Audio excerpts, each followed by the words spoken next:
With our implementation of problem-based learning, it really requires a shift from teacher-centred approaches to student-centred approaches. Having experienced both sides of that equation as a student, being the victim of very teacher-centred didactic approaches, but also being the beneficiary of very student-centred and very active approaches as well, it's very hard to walk away unchanged, and it's very hard to then go back and really start to look at some of the more traditional approaches. So the opportunities that I see there, particularly for our policing students when they hit the field, is in order to create, if you like, in cold hard terms, a better product, it's hard to ignore what student-centred learning opportunities actually create.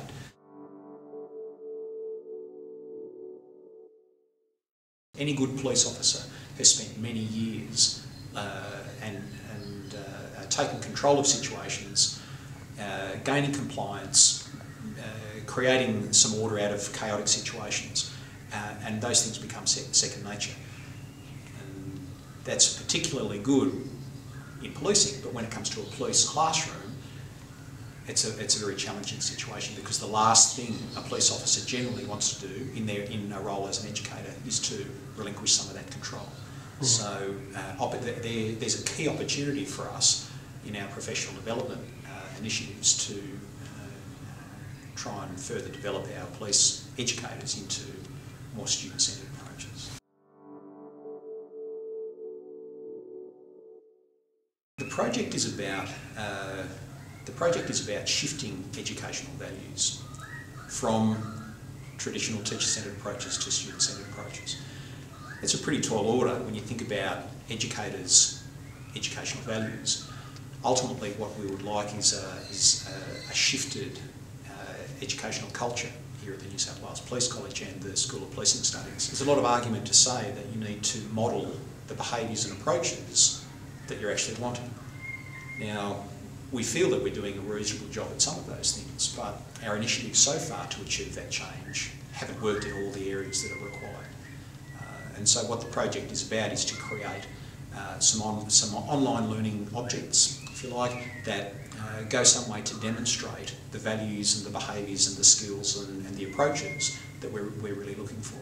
With this particular project, part of the essence is to say, I'd like to use learning technologies to achieve something that we can't achieve in more traditional approaches.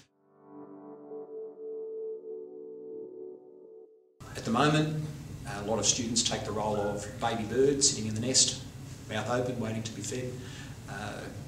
But the scary thing is, the staff, myself included, we train the students to expect that, and we take away all their decisions, take away so much control they might otherwise have. They wait to be told what they need to learn, when they need to learn it, when the assignments are due, etc., etc. What we're hoping will change, and we're seeing some evidence of this at this very early stage. Students are getting up off their backsides a whole lot more, taking more responsibility for their own learning, making decisions, negotiating amongst themselves rather than with the tutors and lecturers about how they might approach certain tasks. And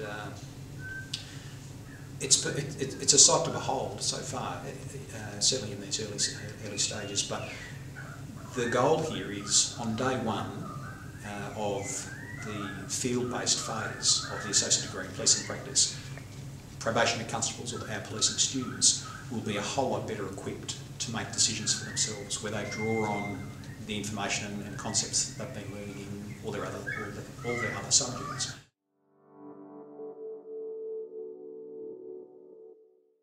Why on earth do we expect people to learn, students to learn, when they're being talked at all day, when there's no real opportunity for anchoring of the concepts, discussion of the concepts, application of the concepts, at or shortly after the time where those concepts are introduced. To then, and so from a constructivist point of view, what we're doing with PBL is to front load, introduce some new concepts by front loading, providing regular opportunities and very hopefully powerful opportunities for the students to anchor that, digest those concepts and to extrapolate upon those into other areas. Now, if you like, why people have learnt in our traditional approaches is probably in some cases in spite of what it was we were doing. So where we're headed now pedagogically is seen around the world in many other policing jurisdictions as highly effective. If this is what we want at the end of the process, how constructively aligned are we? Looking at that requirement, at the assessment and the learning activities that support those. The opportunity to develop and enhance their emotional intelligence through excuse me, through teamwork, in response to a problem that contextualises their learning, a problem up front that they have to solve that has no real clear black and white answer. So in groups, they need to get together, they need to argue and bicker and brainstorm, come up with ideas, resolve that conflict, get to the point where they're prepared to acknowledge their own uncertainty, where they're prepared to coach other people within their small groups back into the learning process once they've perhaps thrown a bit of a hissy fit or have just simply crossed their arms and disengaged. The enhancement of emotional intelligence is a critical aspect of effective policing, and so we've taken a renewed approach in police education to fostering, I guess, the development of that. Some of the physical locations that students will work in will be similar to the one we're in now, but what you won't see are lines of desks from the front of the room to the back of the room, where the real intention is for all the learners to be focused on the guru, the sage, right out front. So you certainly won't see that in a problem-based learning classroom. Some say that the most effective PBL classroom is one with no one in it, because the students are off in the library, off working in small groups, off doing their research, attending to these things in fairly informal ways. But sitting in a classroom is certainly one thing that they are required to do in terms of going through some processes. There's going to be the firing range, but what problem-based learning might look like in those weapons-related areas may be the problem is up front, presented up front before the learners go into the firing range. So I guess developing that capability and using the firearm is a part of the larger problem. And the larger problem may be where you're arguing with your spouse, yet you then have to attend a job where you need to really keep your cool and have your mind completely on the job where you may need to use your firearm. And so with a little bit of added stress and pressure, if you like, from the problem that's presented, hopefully that will contextualise the learning more effectively for students. How we're using ICTs in the PBL curriculum are varied, a little limited, but certainly varied, but starting perhaps from the most basic, where you may or may not consider these to be ICT, but in terms of the use of multimedia, whether you consider a short video being shown to the students that conveys what the ill-structured problem is, or part of a disclosure within a larger ill-structured problem. Whether it's some images on a screen, whether it's some video footage on a screen, things of that nature, the use of multimedia in learning are part of our attempts to engage, I guess, a broader range of learning styles within students. But we're really taking a multiple intelligences approach, if you like, to make sure that we're fostering the students' development of as many of their intelligence as possible. First and foremost, in a problem-based learning environment, we have students working in close proximity through challenging problems where people's differing values emerge and are often the cause of some tension, and then of course there's a need for diffusing tension really before it crops up. So in terms of conflict resolution and group development processes and things of that nature, what we are really endeavouring to help students understand or develop are literacies, for want of a better term, in understanding that as soon as people get together, they're not necessarily going to open up and get along. So group development processes become part of our pulse teaching opportunities within problem-based learning topics.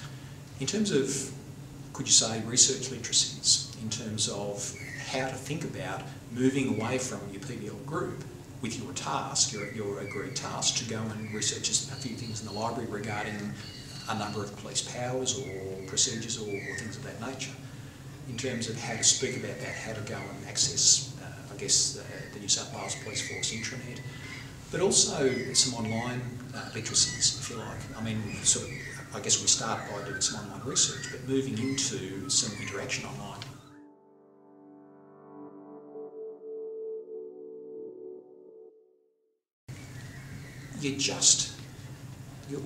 It's almost impossible to get it right first time in terms of your curriculum design, in terms of your problem design, and where in other aspects of other learning approaches, you may get a whole lot closer to something that's highly effective on your first go, or even your second or third go, or iteration and use and application of those approaches. In PBL, we're finding it's taking so much longer, because to appreciate all the dynamics within a truly student-centred learning environment, it's not something you can just sit back and conjure and appreciate. So this is one of the biggest lessons learned for us so far, and thus the project title shifting from teacher-centred to student-centred learning, and the change in educational culture in this organisation that we're really aiming for. We have a 5-year strategic plan. Now, exactly what it looks like in what PBL and the associate degree looks like in 5 years, we don't. I guess we haven't nailed down, because we feel that if we do that, once we go through the next 2 implementation phases and we know a whole lot more about what works here at the college as opposed to here at the School of Policing Studies and the New South Wales Police College, compared to what happens in other jurisdictions. I guess, if we were to make those solid decisions, we would be rather foolish. So what does it look like? We don't know exactly. We've got a reasonable idea, but it would be integrated. PBL would be integrated to the point where you wouldn't see it. At the moment, we have our academic subjects happening along here. We have our PBL process happening along here. We have PBL tutorials that are designed for students to work through a problem that draws on what they're doing in all their other subjects. Now, hopefully that would vanish. You wouldn't see it. It would be seamless.